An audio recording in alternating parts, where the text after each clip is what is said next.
Hi friends, வணக்கம். Welcome to our channel அனுபவம் புதுமை. இன்னைக்கு நான் எடுத்திருக்கிற தலைப்பு வந்து பர்ஃபெக்ட்லி இம்பர்ஃபெக்ட் அப்படின்னு. அதாவது குறைகளில் நிறைவு காணலாம் அப்படின்றதாங்க தலைப்பு. பொதுவாகவே ஒரு பொருளையோ ஒரு நபரையோ நமக்கு பார்க்கும்போது அவங்களுக்குள்ள ஒரு குறைகள் நமக்கு தெரிய வரும். ஃபார் எக்ஸாம்பிள், ஒரு உதாரணத்துக்கு நான் சொல்கிறேங்க. ஒரு பொண்ணோ இல்லை ஒரு பையனோ வச்சுக்கோங்களேன். அவங்களுக்கு இந்த பல்லு வரிசை வந்து சீராக இருக்காது. கொஞ்சம் இடுக்கு பல்லுன்னு சொல்லுவாங்க பார்த்தீங்களா? சீராக இல்லாமல் 2 ரோவில் வரா மாதிரி இடுக்கு பல்லு மாதிரி, தெத்து பல்லு, இடுக்கு பல்லு அப்படிலாம் சொல்லுவாங்க இல்லைங்களா? அது வந்து அவங்கள பொறுத்த வரைக்கும் அது ஒரு குறையாகவே தான் இருக்கும். ஆனால் அந்த குறையை நாளடைவில் நம்ம பார்க்க பார்க்க ரொம்ப அழகானதாக இருக்கும். அவங்க சிரிக்கும் போது அந்த அந்த தெத்து பல்லு, அந்த எடுப்பா இருக்கிற பல்லு வந்து ரொம்ப அவங்கள இன்னும் அழகா அதிகரிச்சு காட்டுற மாதிரி தோணும். ஸோ அந்த குறையே அவங்களுக்கு என்ன ஆயிடும்? அழகாயிடும். அந்த குறையே அவங்களுக்கு ரொம்ப அழகா எடுத்து காட்டுற மாதிரி ஆயிடும். அது இதே ஒரு பொருள் வச்சுக்கோங்களேன். ஒரு பொருள், அந்த பொருள் வந்து ஒரு ஃபார் எக்ஸாம்பிள் ஒரு ஆர்டிஸ்ட் இருக்கிறாங்க.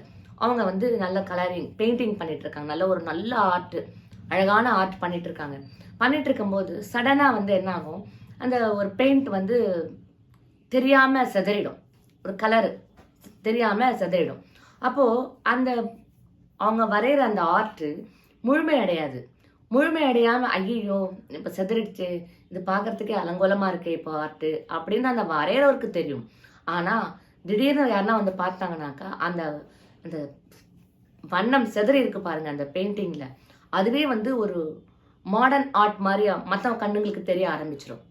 ஸோ அதை மாடர்ன் ஆர்ட் சொல்லிட்டு அதுக்கு ஒரு விலை பேசுகிற அளவுக்கு ஒரு பொருள் வந்து தத்ரூபமாக வந்துடுங்க.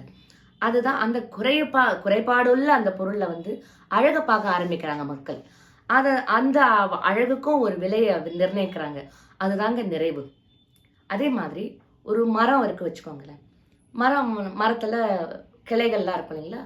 அந்த கிளைகள் வந்து சீராக இப்படி படர்ந்து, சாதாரணமாக எல்லா மரத்துலையும் கிளைகள் வந்து பறந்து விரிஞ்சு நிழல் தர மாதிரி இருக்கும். சில மரங்கள்ல பார்த்தீங்கன்னா அந்த கிளைகள் எல்லாம் பின்னிட்டு ஒன்னோட ஒன்று பின்னிக்கிட்டு அது ஒரு விதமான வித்தியாசமா ஒரு யூனிக்கா தெரியும், பார்க்கறதுக்கு தனித்துவமா இருக்கும். அந்த தனித்துவமே பார்க்கறது அது குறைபாடு உள்ள ஒரு இதுதான். ஆனால் அது வந்து அது பார்க்கும்போது நமக்கு வந்து ஒரு தனித்துவம் தெரியறதால அது ஒரு அழகா, ஒரு வித்தியாசமான அழகுள்ளதா நம்ம கண்ணுக்கு தென்படும். ஸோ அந்த குறைபாடுள்ள அந்த மரத்தின் கிளைகளே வந்து நமக்கு ஒரு அழகான ஒரு காட்சியா நம்ம கண்ணுக்கு தெரியப்படுது இல்லைங்களா? இது ஒரு பக்கம். ஒருத்தருக்கு மச்சம் இருக்கு வச்சுக்கோங்களேன். முகத்துல மச்சம், அது பையனாக இருந்தாலும் சரி பொண்ணாக இருந்தாலும் சரி, ஒரு மச்சம் முகத்துல வந்துருச்சுன்னா அது ஒரு குறைபாடா நினைச்சுப்பாங்க. அவங்க குறைபாடா நினைச்சு ரொம்ப வருத்தப்படுவாங்க. ஆனா மற்றவங்களுக்கு அதை பார்க்கும்போது அதை அக்செப்ட் பண்ணிப்பாங்க. அந்த மச்சமே வந்து அவங்களுக்கு ஒரு அழக அதிகரிச்சு கொடுக்குற மாதிரி ஒரு தோற்றத்தை உண்டு பண்ணும். அந்த மச்சம் ஒரு அழகை அதிகரிக்கிறதுக்கு காரணமா அமைஞ்சு போயிடும். அந்த குறையுள்ள மச்சமே அவங்களுடைய அழகை நிறைவா காட்டும் போது அது ஒரு தனித்துவம் தான் இல்லைங்களா? நிலா, வானத்துல நிலா எடுத்துக்கோங்களேன். அந்த முழு நிலவு தேய்ந்து தேய்ந்து பிறை நிலவா வரும்போது அது ஒரு குறைதான். அது வானத்துல அந்த நிலவுக்கு அது ஒரு குறைதான். ஆனா அந்த குறையே வந்து பிறை நிலா நம்ம ரசிச்சு பார்க்குறோம் இல்லைங்களா? அது ஒரு அழகுதான். அப்போ அந்த குறையே வந்து நம்ம கண்ணுக்கு ஒரு நிறைவா தெரியுது, அழகா தெரியுது இல்லைங்களா? நம்ம வீட்டில் வந்து பானைகள் இல்லை பீங்கான் சாமான்கள் எதனா இருக்கும். ஒரு கண்ணாடி குவளைகளோ கண்ணாடி பாத்திரம் எதனா ஒன்று இருக்கும். அதை என்ன பண்ணுவோம், நம்ம யூஸ் பண்ணும்போது கை தவறி கீழே விழுந்து உடஞ்சிடுச்சு வச்சுக்கோங்களேன்.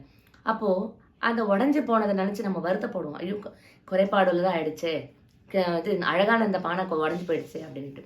அப்போ அந்த உடஞ்சி போன பொருள் வந்து குறைபாடு உள்ளது இல்லைங்களா? அந்த குறைபாடு உள்ள பொருளை எடுத்து நாம வந்து ஒரு நல்ல பெயிண்டிங்கோ இல்லை அதுக்கு மேலே ஒரு கலர் பேப்பரோ இல்லை ஜிகினாவோ ஒட்டி ஒரு மாடர்ன் ஆர்ட்ஸ் எதனா பண்ணி பெயிண்டிங்கில் பண்ணி அதை ஒரு ஆர்ட்டாக நீங்கள் பண்ணி ஒரு ஷோகேஸ்லேயோ இல்லை வால் ஹேங்கரோ மாட்டி வைங்களேன். அது ஒரு அழகான நிறைவான பொருளாக தெரியும் பார்க்குறவங்களுக்கு.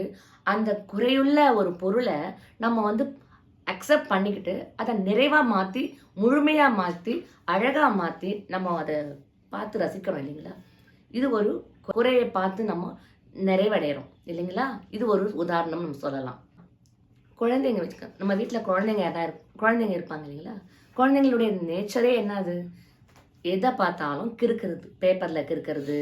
சில குழந்தைங்களாம் பார்த்தீங்கன்னா சுவரெலாம் கூட கிறுக்கி கிறுக்கி வைப்பாங்க. நம்மலாம் அதை திட்டுவோம், சுவர்லலாம் கிறுக்கக்கூடாது அப்படின்னு நம்ம கண்டித்து வைப்போம். அதையும் மீறி சில குழந்தைங்கள் வந்து ஒரு நல்ல அவங்களுடைய மைண்டுக்கு ஏற்ற போல் ஒரு கிறுக்கலோ ஒரு ஏதோ வரைகிறதோ செய்வாங்க. அதை வந்து நீங்கள் உற்று கவனித்து பாருங்களேன். அது நம்ம அந்த சுவரில் பார்க்கும்போது ஒரு குறையாக தெரியும். என்னடா கிறுக்கெல்லாம் இருக்கே, அது நமக்கு திடீர்னு பார்க்குறவங்களுக்கு ஒரு குறையாக தெரியும். ஆனால் அதை நீங்கள் உற்று நோக்கி பார்த்தீங்கன்னா அந்த குறையிலேயே ஒரு நிறைவு தெரியுங்க. அதாவது அது ஒரு மாடர்ன் ஆர்ட் தான்.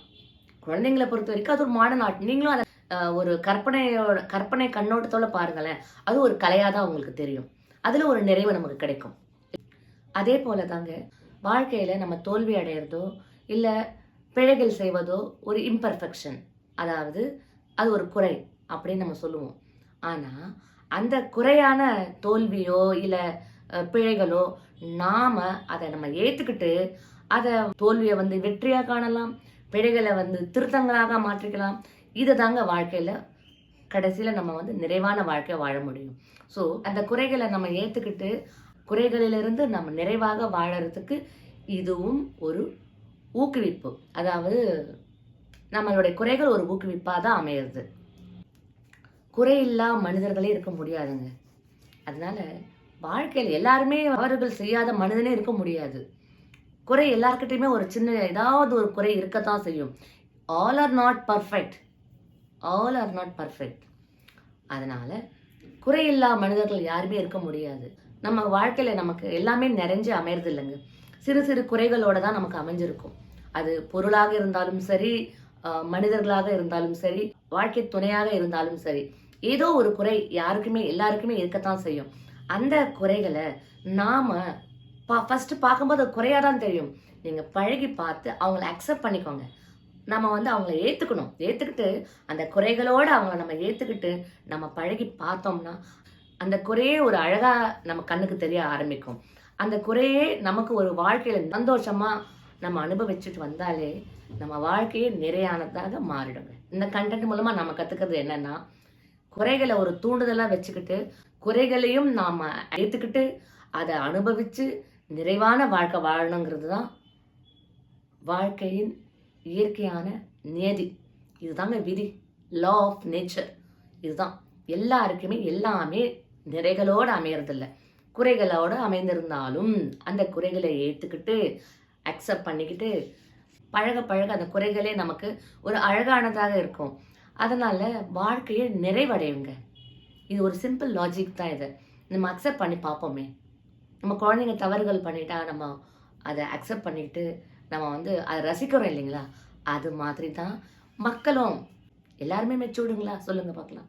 இல்லை, அவங்கக்கிட்ட இருக்கிற குறைகளை நாம் அக்செப்ட் பண்ணிப்போம், ஏற்றுக்கிட்டு நாளடைவில் அந்த குறைகளே நமக்கு ஒரு அழகானதாக நமக்கு கண்ணுக்கு தென்படும். அந்த வாழ்க்கையை அனுபவித்து வரும்போது நாளடைவில் அது நிறைவான வாழ்க்கையை அமையறதுக்கும் வாய்ப்புகள் இருக்குங்க. மற்றும் இன்னொரு அனுபவத்தின் மூலம் நான் உங்களை சந்திக்கிறேன். நன்றி, வணக்கம்.